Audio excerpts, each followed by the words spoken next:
கூர்ந்து கவனமா கேட்டீங்க. அன்பான சகோதர சகோதரிகளே, இந்த இயேசு கிறிஸ்து பாத்தீங்கன்னா இந்த பூமியிலே பரிசுத்தமாய் இந்த பூமிக்கு வந்தவர், இந்த பூமியிலே பரிசுத்தமாய் வாழ்ந்தவர்.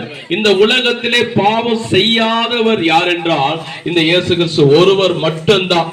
அவர் சொன்ன அந்த பூமியில வந்து அவர் சொன்ன ஒரு வார்த்தை, வருத்தப்பட்டு பார சுமக்குகளை நீங்க எல்லாரும் இயேசுவிடத்தில் வாருங்கள்.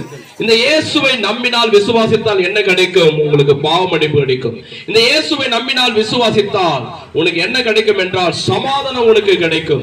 இந்த இயேசுவை நம்பினால் விசுவாசித்தால் நீ மரித்தாலும் அல்லது இயேசு கிறிஸ்து வருகையிலே உனக்கு நித்திய ஜீவன் கிடைக்கும். இந்த பூமியில பிறந்திருக்கிற எல்லா மனிதனுடைய வாழ்க்கையிலும் ஒவ்வொரு விதங்களாக பாவங்கள் இருக்கிறது.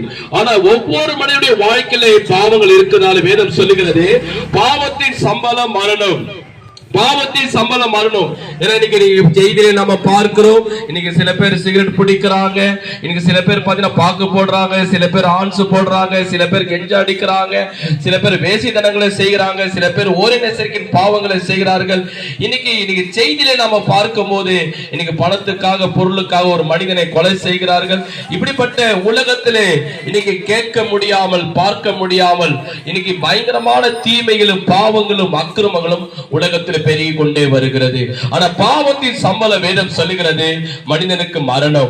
மரித்த பிற்பாடு அவன் ஆத்துமா என்றென்றைக்குமா நரகத்துக்கு போகும் என்று வேதம் சொல்லுகிறது. ஆனால் எந்த மனிதனும் மரணத்தின் தண்டனை அனுபவிக்க கூடாது என்று சொல்லி, நரகத்துக்கு நீங்கள் போக கூடாது என்று சொல்லி ஆண்டவராய் இயேசு கிறிஸ்து ஒரு பாவம் செய்யாதவர், பரிசுத்தமான பூமியில பிறந்தவர், மரியாள் வயிற்றிலே கண்ணின் வயிற்றிலே பிறந்தவர், இந்த பூமியில பரிசுத்தமா வாழ்ந்தவர், பரிசுத்தமா இருந்தவர்.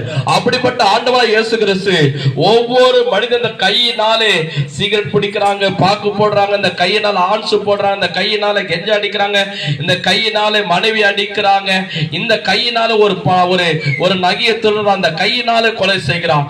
அதோடைய தண்டனை, அதோடைய வலியை ஆண்டவராய் இயேசு கிறிஸ்து சிலுவையிலே 7 இன்ச் ஆணி வைத்து அவர் கட்டையிலே உருவ வலிக்க வலிக்க கதற கதற ரத்தமெல்லாம் கொண்டு அவர் சிலுவையில அறைந்தார்கள்.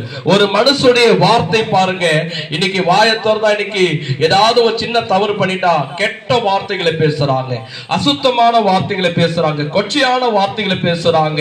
ஒரு சிறு பிள்ளை கேட்குமே என்று உணர்வு கிடையாது, மற்றவங்க கேட்கணுமே என்று ஒரு எண்ணம் கிடையாது. கெட்ட வார்த்தைகளை வாயை திறந்து பேசுறோம்.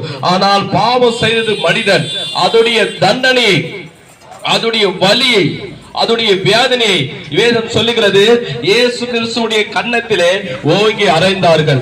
ஏன் இயேசு கிறிஸ்துவுடைய கன்னத்தில் அறைந்தார் என்றால், மனு